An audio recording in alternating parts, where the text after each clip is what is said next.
through ignorance of other qualities that might render the thing good and serviceable. Such defect ought to be stated to each individual that offers to buy, and then he will be able to compare the various points, one with the other, the good with the bad. There it is. So, no sin, but it's an injustice. You can do better. So, you don't have to advertise any particular qualities or lack of qualities, but when someone gets to the point of purchase, the language I would use on an exam is POP, point of purchase, where you buy.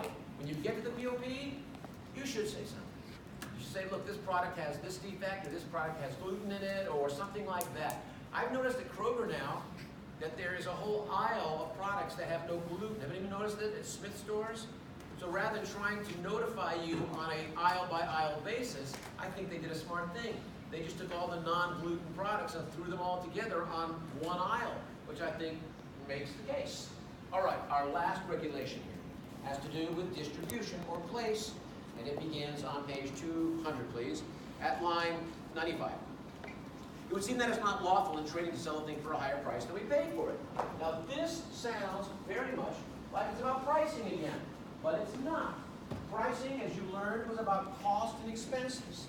This is about distribution.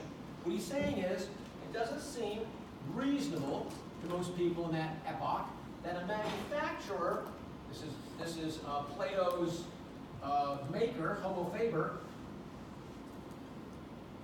should upcharge the product to the merchant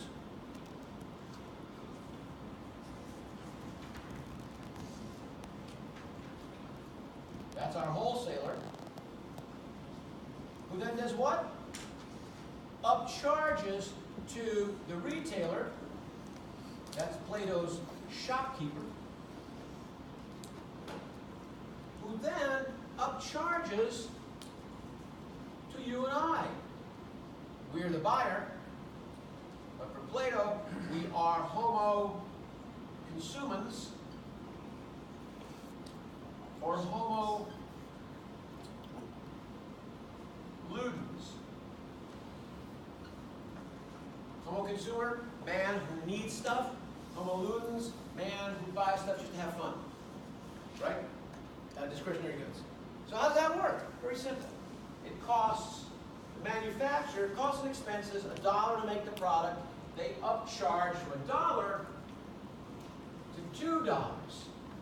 The wholesaler is paying $1 premium to an audience of 1270. That doesn't seem right. You guys can see some reason in it. They could not. The wholesaler upcharges to $3, potentially, let's say.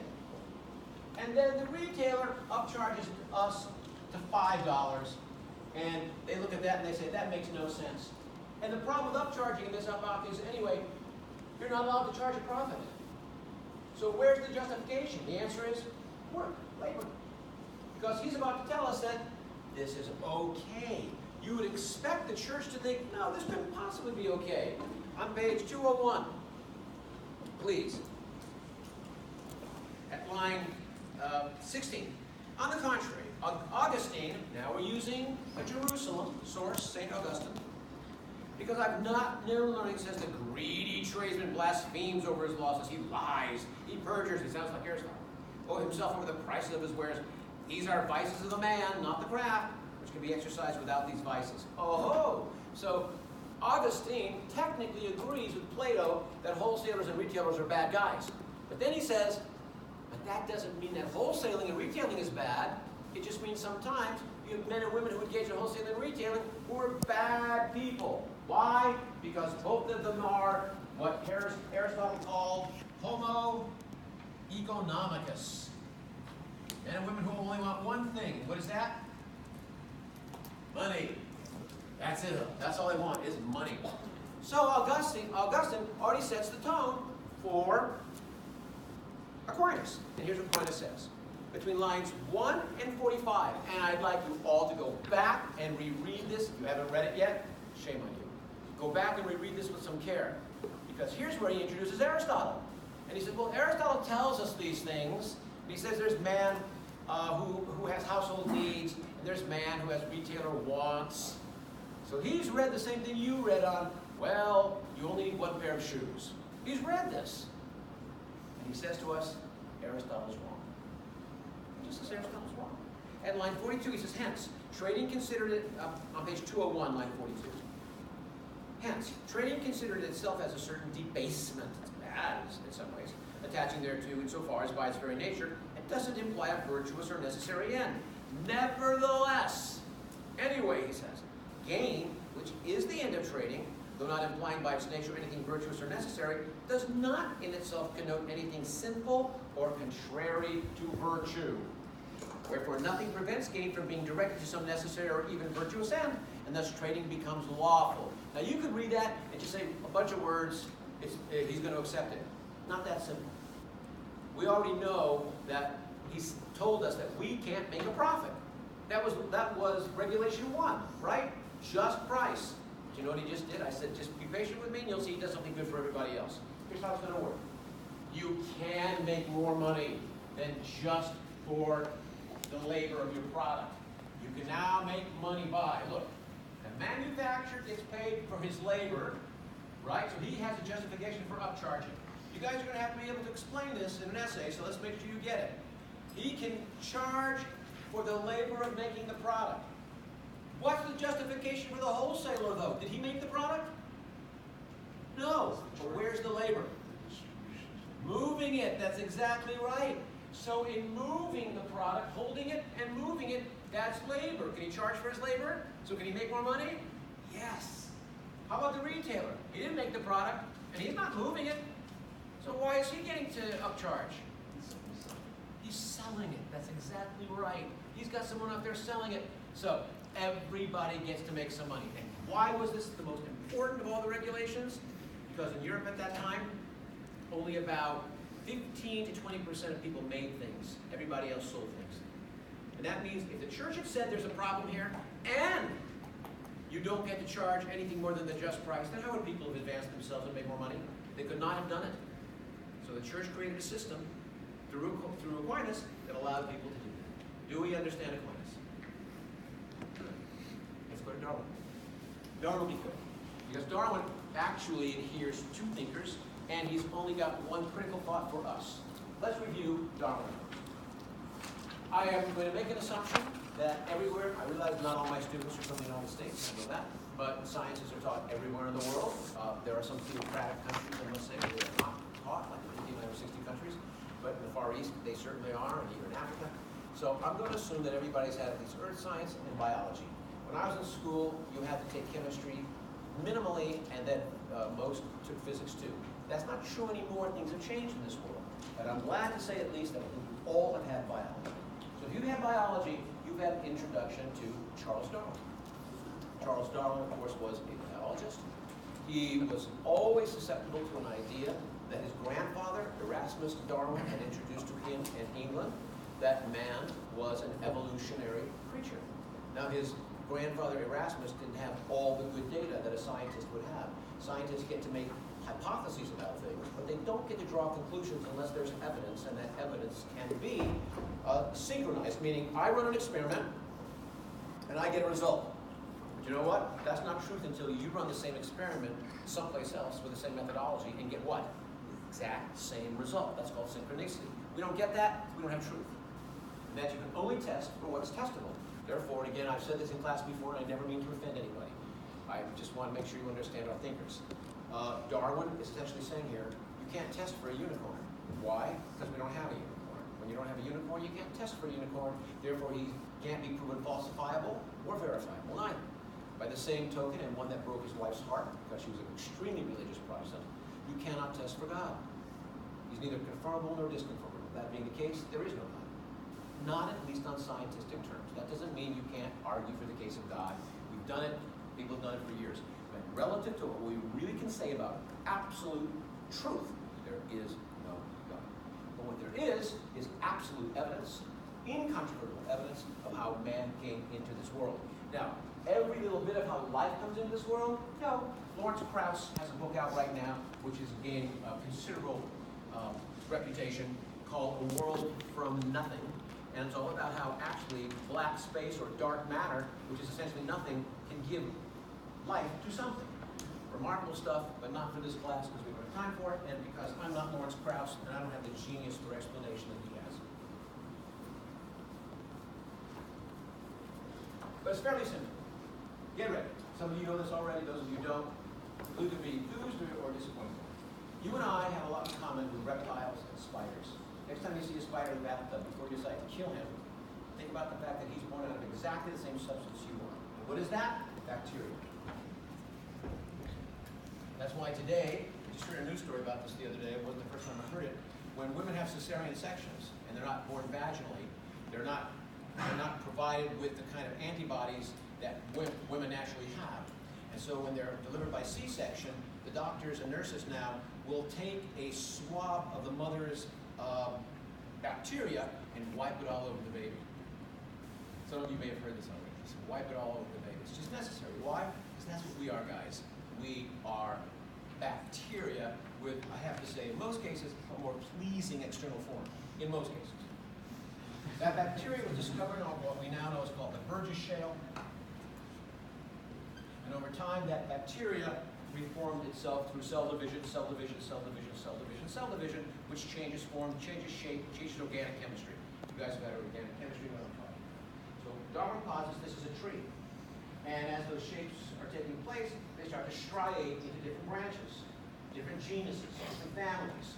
And our family,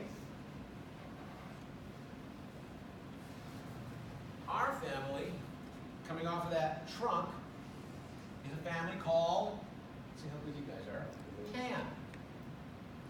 We're the Pan family. And on that, you didn't know that. You thought we were the Connors family or something. You're the Pan family.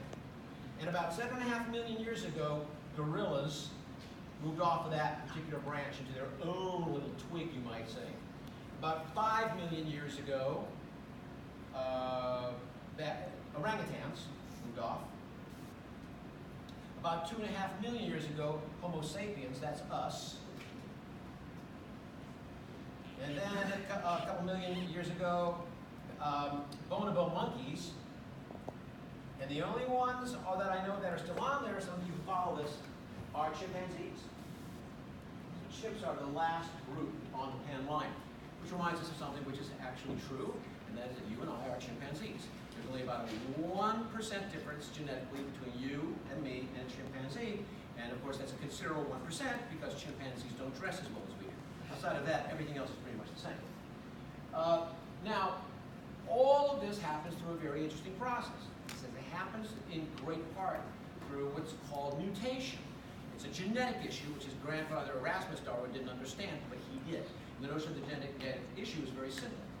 In a closed-loop biological system, meaning simply that you live, let's say, on the Earth in a forest, and you're not going to escape the atmosphere of this planet. So in that environment, what's going to happen over time is you and I are going to be confronted by external and uncontrollable physical variables. As an example,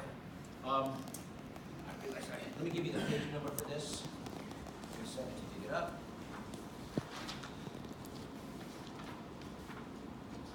By the way, the natural selection argument is on the second column on page 205.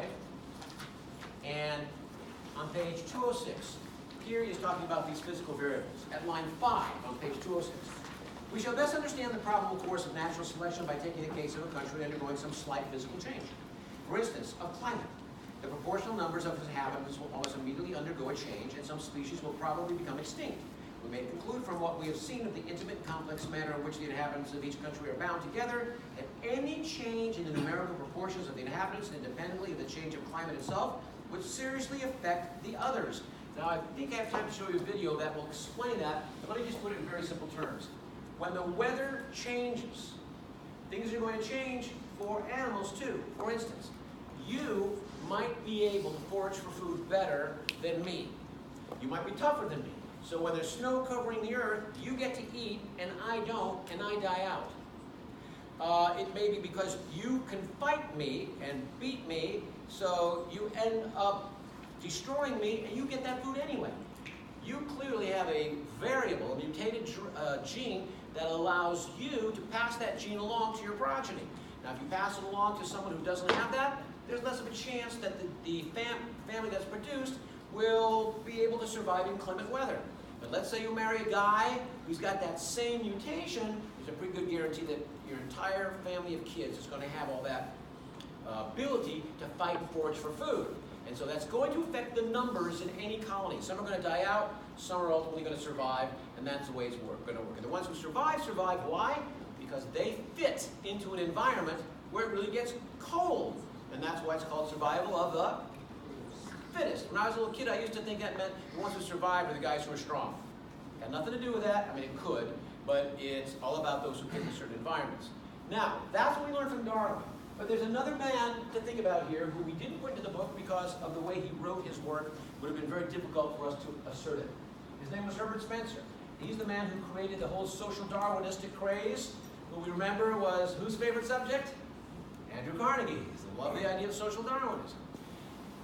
So every year or two, from 1836 until 1859, before Darwin published his Origin of the Species, he would publish what was called a monograph. And a monograph was essentially a chapter. So really, most of the chapters of the Origin of Species had been released before he published it in 1859. However, in those days, the only ones who read those were very strict academics, and that's about all. Well, Spencer was one of those guys, and he writes a letter to Darwin around 1851, 52, and he says, Professor, I am a philosopher and an anthropologist, and I am doing research on evolution, just as you are. But my research is on evolution of civilizations. As an example, why is it that some cities survive and thrive while others do not? And then he says, get this, why is it that some businesses survive and others go bankrupt? What an interesting thought. No one had ever really given that much thought before, but he did. And he said, I call my theory survival of the fittest. No joke. He said, I call it survival of the fittest. Darwin reads his letter. He writes back to him. I'm much in appreciation of what you've written to me. I find complete logic and reason in your comprehension and your apprehension of matters, and I want to give it some thought. However, I was especially impressed by your use of the term survival of the fittest. May I use it in my own work? Spencer said, you may. So every time you see or hear the term survival of the fittest, remember, that's actually from Spencer. Why did Spencer see that relationship? And Darwin did too. Because Spencer said in his work, he had uncovered some external, uncontrollable variables that determine whether societies or businesses survive. And it all comes down to what? Adaptation. What is adaptation? Natural selection. Natural selection and adaptation are essentially the same thing. All right, so marketers have added a few things here, so not all of these are his, but he mentions culture, he mentions competition, he talks about economy, he talks about physical. I don't think he talks about legal regulatory issues, and I don't think he talks about technology. So we've added those over time. Let's make sure you understand them more. Number one, sometimes cultures change. Like overnight, in the early part of the 21st century, the PTA, Parent Teachers Association, and the American Medical Association got together and decided that all really super fatty and super sugary treats at school should be removed, and thus they were. It made it into the news, and suddenly all over America, people stopped buying, for at least a period of time, sweet, fatty things. Companies like Dunkin' Donuts were in trouble. Fortunately, Dunkin' Donuts had other things to sell, a lot of coffee products and things like that, but their business declined. Krispy Kreme, even worse. They had a bunch of stores out there that sold donuts and maybe some coffee, but not like Dunkin' Donuts did. And in the end, they had to shut down 1,000 stores because they hadn't adapted. So what could they have done? How could they have adapted so that they wouldn't have found themselves extinct? By the way, they didn't go extinct. You can still buy Krispy Kreme donuts, but there are very few Krispy Kreme stores left. Now you have to buy Krispy Kreme donuts, let's say in a grocery store, if they stock it. What could they have done? How would you, let's say you were running Krispy Kreme in 2001, 2 years before the PTA and the AMA went insane. I say insane because all that unhealthy stuff is back in the schools anyway. And it's all back in my house, for sure. So, I don't want to put this only on you. What could Krispy Kreme done? Remember, the year's 2001, they're rich beyond belief. They got tons of money because they're very successful. Increase types of products. Couldn't they have made something other than fatty foods? The problem is you have to look at the short term and the long term. Say again, why is it a problem between short and long term? Because are you going to have, you already have facilities, yes, but do you have the entrepreneurship to find... So that's a leadership issue. Yes, you have then you have the problem of, okay, we're gonna have all these products, we're gonna have to find new vendors, new supply chain. Not necessarily. Depends on what kind of new product you're talking about. If they're new products made out of dough, We already have that. well, But no. They were not making healthy breads, because they made healthy breads. no one buys a donut. Okay, here's the argument. If you know fully well that you are limited by the narrowness of your product line, you will always be vulnerable. Now, did they know that in 1849? No, but that's an adaptive technique. So, businesses must adapt. Now, in Darwin's world, guys, because you're in these closed-loop systems, you don't get to adapt genetically because it's not in your family. Now, if you marry the right kind of person, by the way, many people do marry for genetic reasons. They don't know they're marrying for genetic reasons, but they do.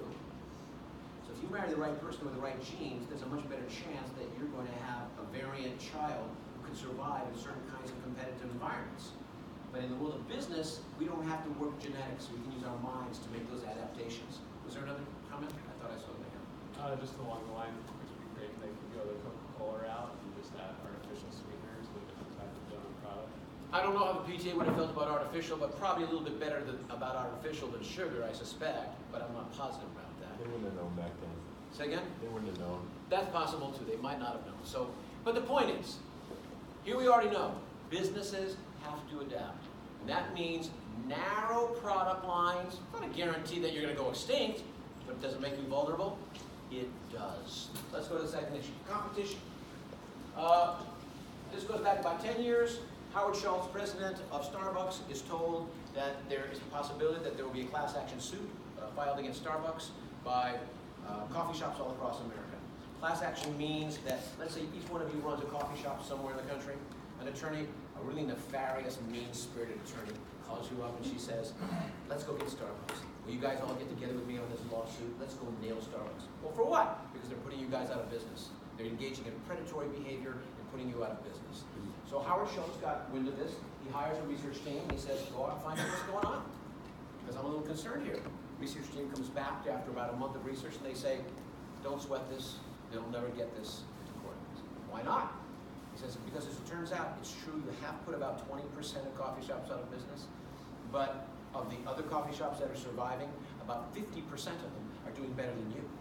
In other words, they've learned where your weaknesses are and they've gotten better than you. Well, what are they doing? Number one, you don't want to hear this, better coffee. I can vouch for that. I can find plenty of better. You all have different opinions. I'm just going to point it out since I'm a coffee drinker. I think Beans and Brew coffee is far superior to Starbucks coffee. I don't care what it is they're selling, it's always better. Also, Starbucks has crappy, but this is not a very good ad for Starbucks this morning, is it? They have very bad pastries. They still never improve their pastries, but as it turns out, that's also part of the research that there are other guys out there with a lot of pastries. Then they say there's some other coffee shops out there that are bringing in entertainment, adding new decor, better tables and couches. This is never getting, no court's going to accept it. Sure enough, when it was brought to court, it was summarily dismissed. Done case. Right? So the competition had already adapted, and even though some companies did go out of business, it wasn't enough to hurt Starbucks. Uncontrollable external variables. You can't control culture changing, guys. You run a business, you can't stop that. As a human being, you can't stop it being cold. If it's going to be cold, it's going to be cold. I think you can help drive it in a certain way, though. Derive it? I'm not sure. Drive it. You Oh, can drive it. steer it in a certain way. I agree with you. Like with their new push of like the strawless lids, like that, Capitalist Roastery in downtown. Yes. They're doing like a paper straw now or something like that.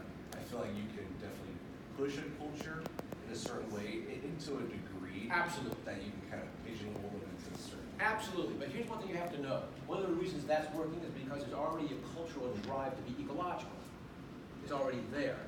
So, but that doesn't mean you can't do it. So I agree with you. But it's a lot easier to adapt to the culture that's changing than try to change the culture in order to adapt to your business model. Because then you have what's going on now. Well, you're not going to have enough money to make it happen is the problem. Nobody's rich enough, not even Bill Gates. Legal regulatory. You guys get to see this every day. I think I've mentioned in class before, I'm going to state an opinion. You don't have to agree with it, but I'm only stating it so I can make the case. I think, as much as I see the necessity for Google and Facebook, I think they are monopolies. I think they're what's called a duopoly. two companies. And why do I say it? Because those two companies command 90% of all the advertising revenue. 90% of all the advertising revenue online. That should be regulated. But we've known this for years. Why haven't they been regulated? I don't have the exact answer for that, but one thing I can tell you they're doing to adapt is about 5 or 6 years ago, each of them built a lobbying office in Washington, D.C. And so they're constantly lobbying our senators, our congressmen and women, and also our regulators not to regulate them. And I think they've done a very, very good job of it. That's why I say, even though Amazon.com is still looking at 20 cities to relocate their office, I predict they're going to relocate their office in Washington, D.C., or at least close. They want to be right at the heart of where they can affect regulators, because that's an adaptive technique to make sure the government does not regulate them in any way that could affect them or their shareholders. Do we all see that? All right, 3 uncontrollable variables, because you typically can't control the government unless you can lobby them. 4, technology changes, and it changes in 2 places. I didn't get it on the board, let's get it on right now. It changes at the consumer level and at the factory level. If your factory is using AI robotics to assist in the assembly of product, that means that not only do you get more precision from your robot than a person doing it by hand, but that you don't even have to instruct the robot, because the robot can learn on its own how to alter the tolerances for all of the screws, rivets, whatever it's applying. Now, if my business is still using people to do all that, you're going to kill me. Because while you'll have high upfront costs for the technology, amortized over time, your costs are going to be fairly low. I'm going to die very early because my costs of running business will remain higher than yours and will get higher and higher and higher over time in relationship to yours. I will lose. And so at the factory level, when technology changes, everybody's technology has to change. Everybody's. At the consumer level, it works pretty much the same way. How many of you own an MP3 player? Can I tell you how much I like you just for owning one? Because I still listen to old phonograph records, cassette tapes, and things like that. But the reality is that you are extinct in some way, as am I. Because MP3 players don't really get sold much anymore, and they're hard to find, and I don't know what you pay for yours, but chances are pretty good the price is going up rather than the price going down, because they're not making many of them. When you don't make many of them, then you don't have what's called an economy of scale to help bring your costs down. Now, why did it happen? It happened because of adaptation. My mom and dad listened to old monaural record players. Then, when those went extinct, they started listening to stereo phonographs. And then when those went extinct, they started listening to CD players. And when those went extinct, MP3 players, and they didn't live long enough for streamed audio and streamed video. So all of these are adaptive. You're either going to switch your paradigm and start producing what everybody really is moving toward, or you're going to go out of business, or you're going to sell very, very few units. So again, technology at 2 levels. Economics.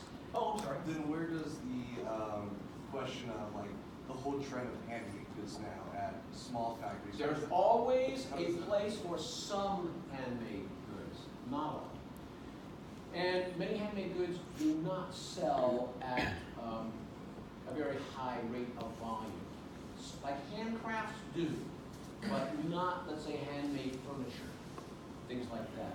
So yes, there'll always be an antique value in certain things or value in the handmade, but those are pockets of influence and they don't steer the economy. Because I've honestly seen a lot more companies coming up with that now, where they're trying to take out the wholesaler or the manufacturer. And What, by doing what? By creating handmade goods? yeah, by going handmade, they just charge the premium for it, and they're blowing competition out of the water. Well, when you say blowing competition out of the water, I will be somewhat circumspect about that. Yeah. The higher the price, the chances are you're not blowing mass producers out of the water. But you might be getting some impact, but again, that's not what drives the economy. So we have to be thoughtful about technology changing. Now, when was the last time any of you guys could control the economy? You can't control it. You couldn't control the recession in 2008, 9, and 10. You can't control the next one coming up. And another one will come up because they're cyclical. Don't know when, but it will. So how do you adapt during a period like that? Is it possible at all? Because what happens is when the economy goes into let's say a state of inflation, and prices get high, people pull back. here's the tendency. When prices get high, people engage in what's called deleveraging. I want you to understand the logic of this. If I notice that we're now in a recession, and I've got debts, let's say I've got a couple $100,000 of debt out there, and I know I could be fired. I'm sort of lucky living in a university and having a deal with the university where people are hard to fire me. But if it were in a business, they certainly could. And in this particular case, if I know I'm going to be fired or worry I'm going to be laid off, I'm going to start paying my debts off as quickly as I possibly can, because the last thing I want is to lose my job and still owe several $100,000. That makes sense to everybody? So when the economy gets inflated, people deleverage. That means they start paying their debts as quickly as they possibly can. So if I'm paying my debt, if I'm using 90% of my money to buy debts, then am I buying any cool goods out there at that time? I'm not. And that's how the economy goes into downspin. It's because we're trying to pay off our debts and we're worried about losing our gigs, so we stop buying discretionary goods. When we stop buying discretionary goods, then the people who make those goods have to lay off their people. When they lay off their people, they have no money, and now they have to pay down their debts, and you get the idea. Things get worse and worse. So how is Kellogg's cereal going to continue to charge you $5 for a box of cereal? How are they going to do it? Answer, they adapt. Lowering their price? No. If you lower your price, you create what's now called a psychological level. Again, guys, when it goes on the board, you should know you're going to see it again. It's a psychological level. So let's say the recession lasts for 3 years. Actually, recessions usually last for about 4 to 6 quarters, but the after effects can last for another 4 to 6 quarters. So you're looking at potentially 3 or 4 years in a recession. So if I lower my prices, and those prices are low for 3 or 4 years, when I come out of the recession, can I go right from 250 back up to 5? No, because I've already set a psychological level. I'm going to have to start all over again. I'm going to have to go, I dropped my price from 5 to 250, and now this year I'll raise it to 275, the next year I'll raise it to 309. It'll take me some time. So I'm going to offer something instead called a TPR, a temporary price reduction. A temporary price reduction. Buyers, 2 weeks only, $2.50 for boxes of cereal. So mom and dad are going to come in and they're going to buy 10 boxes of cereal. Good news, that gets my volume back up. When my volume goes back up, what happens to my costs? They go down. So now I can make some money back, right? By doing this, by engaging in a TPR. That's an adaptation. But I'm not going to lower my price to create a psychological level. So now you see, again, how adaptation works. Last one, physical environment. Physical environments carry all kinds of weight. It could be, in one case, that physical environment affects us because we're making a product in a way that affects the environment adversely. And now the government comes out with a regulation that says, you can't do that anymore. Or if you don't change things, we're going to stop you from doing that. Let me give you an example. America is now a net exporter of oil. I never thought I'd see it in my lifetime, but I have. And it's a very good thing because now the OPEC countries cannot hurt us all that badly. In 1973, just so you all know this, OPEC countries led by Saudi Arabia were angry with the United States for a political action we took, a just political action, I would like to say. But I don't have time to explain it to you. Look it up on your own. Look up oil embargo 1973. And they simply doubled the price of oil. I will never forget driving around and waiting an hour and a half to get gasoline because I couldn't even get supply. And then going from, you're going to love this, I was paying 45 cents a gallon, and now suddenly it's $1.10 and $1.20. I know you say $1.10, $1.20 sounds really great. Yeah. But in 1973, this was an incredible price increase. And suddenly, we are net exporters of oil again. How do we do it? Technology. It's technology called fracking. How many of you have heard of fracking? Good for you. To engage in fracking, one of the things you have to do is you have to have an admixture of all these kinds of interesting solutions. It's about 400 of them. From what I've read, most of them are not toxic in the least. But that's not the point. Even though they're not toxic, they can have a deleterious impact on the environment. So the Congress right now is looking at whether they should regulate fracking because of that. So what do you think the frackers are doing? They're all engaged in research right now to figure out how to eliminate a number of those liquids that they use so that they don't get regulated. Adaptation. Are we good?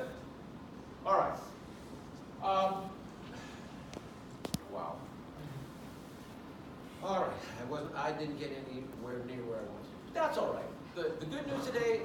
good applicational discussion of marketing principles. That's all. The bad news is I didn't get to the techniques. And I didn't get to show you my Darwin video. So for Tuesday, you already have your assignment. Let me repeat it for those of you who might not have been here the other day. Today was Darwin. Next time, I want you to have read Veblen, and I want you to have read Galbraith, both in the marketing section. You can just check out the pages yourself. They're the early 200s. Please make sure you've read those. And next time, I'm going to start with technicals, though. Right? No read. Well, we'll get to the readings, but we'll start with technicals. Have a great weekend, guys.